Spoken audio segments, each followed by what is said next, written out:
And I wanted to ask you about his other activities. He's not only a businessman, as you say, a leader of the Restaurant Association, but he's also very active in other conservative Republican issues. Are you aware or knowledgeable about some of those? Yes, I mean, he's been very ideological on issues of choice and, all kinds of issues pertaining to women. He's actually supported mostly Republican, but some Democrats as well on these issues. And through the National Restaurant Association has spent millions of dollars to prevent the minimum wage from going up and other worker protections, has fought against health care reform, against policies like paid sick days. So this is a man who, paid like $700,000 towards the Trump campaign, a very ideological Republican capitalist that really, you have to understand, with Andy Puzder going into the head of the Department of Labor, that's essentially giving this trade lobby that has been lobbying really since slavery times to keep wages as low as possible, if not, or not have them at all. You're essentially giving the National Restaurant Association a seat in the cabinet and the complete control over the very department that is supposed to be looking out for the welfare of workers. During an appearance on Fox News' Fox and Friends in 2015, Andy Puzder claimed many workers don't want higher wages because they're afraid of losing government benefits. This is Puzder speaking to Steve Doocy on Fox. The policy guys call it the welfare cliff, because you get to a point where if you make a few more dollars, you actually lose thousands of dollars in benefits. Right. And quite honestly, these benefits are essential for some people. They're how they pay the rent. They're how they feed their kids. Sure. So what happens is we have people who turn down promotions, or if minimum wage goes up, they want fewer hours, they want less hours because they're afraid they'll go over that cliff. Sure. And you really make the distance between dependence and independence too broad to gap. And it's got to drive you nuts because you're always looking for good people to run your stores. And if they would just take the next step, take the next step up the ladder, next thing you know, they could be a manager making $80,000, but they don't want to lose the free stuff from the government. Yeah, it really locks people into poverty. It's a system that does, it just is, it was well intended to help people who need relief, but it really locks them into poverty, and we need a different system. So that is Andrew Puzder on Fox and Friends with Steve Doocy. Saru Jayaraman, your response. The amazing thing about these comments is that they are essentially admitting that they, as not just CKE, but as an industry, are relying on taxpayer dollars for the survival of their workers. The kinds of benefits they're talking about are food stamps, Medicaid, all kinds of public assistance that these workers rely on because their wages are absurdly low. And the real solution is not to find a way to allow these workers to continue to rely on these taxpayer-funded benefits, but to pay them enough that they can actually survive without benefits, which is what most of these workers want. In fact, the taxpayer pays $16.5 billion on taxpayer-funded benefits just for this one industry alone. And so it's important to realize that the National Restaurant Association argues both to keep the minimum wage as low as possible and argues against raising the minimum wage because these workers need benefits, which they are essentially relying on to subsidize their workers' wages and survival. It's an unsustainable business model, and the real solution is to raise the wage to the point where the workers don't have to rely on benefits at all. Well, it's unsustainable for everyone but the corporate executives, right? Because Puzder made about $4.4 million in 2012. In some years, it's estimated he's made as much as $10 million. If you look at the reimbursements he's received for his own medical expenses, they're pretty extraordinary. They're larger than some workers' wages in a whole year, just for his medical reimbursements. So it's incredibly hypocritical. Let me ask you about this new controversy that's come out. Andy Puzder facing increasing criticism over his admission that he hired an undocumented housekeeper. Puzder says he and his wife employed an undocumented housekeeper for a number of years, then fired her after learning she didn't have U.S. work documents in the midst of, him being considered for Secretary of Labor is when he fired her. He also says they provided her help in obtaining U.S. documentation. position. Puzder's the second of Trump's cabinet nominees who's acknowledged hiring an undocumented worker. The first was Commerce Secretary nominee billionaire Wilbur Ross. Similar practices have led to the rejection of past cabinet nominees, like two of President Clinton's nominees for Attorney General, Zoe Baird and Kimba Wood in 1993. Saru, your response for his hiring of the undocumented housekeeper and what happened next in this issue across whoever does this?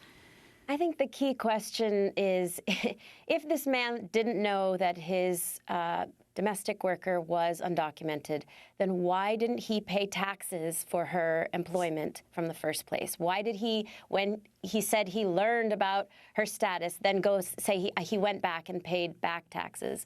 The truth is that this man employs millions of undocumented workers. The industry employs millions of undocumented workers. The industry relies on immigrants, both undocumented and documented.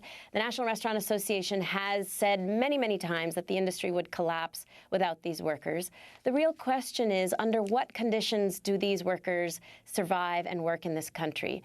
The administration, in the same breath as bringing on this man, who has now said he definitely had an undocumented domestic worker and has many more in his company, in the same breath is, saying that they're going to get rid of millions of undocumented workers.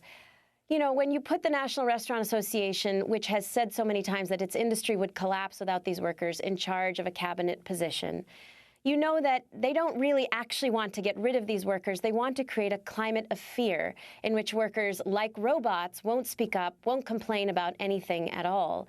That's really what's going on here. It's a bit of a schizophrenic kind of policy in which you have one man in charge of workers who has hired undocumented workers and says he prefers robots. And on the other hand, the administration is going out, engaging in raids, talking about immigration enforcement, when in fact we all know that these CEOs absolutely depend on these workers, not just as domestic workers, but in their companies to do the work to make the millions that they want to make. And the accusation against Puzder of domestic abuse by his ex-wife, who even went on Oprah in disguise to speak about his domestic violence in a 1988 petition. The ex-wife, Lisa Firestein, said Puzder had, quote, assaulted and battered her by striking her violently about the face, chest, back, shoulders, and neck without provocation or cause, and that as a consequence she suffered severe and permanent injuries. His ex-wife would later withdraw the allegations as part of a 1990 child custody agreement. But Saru, how does this fit in?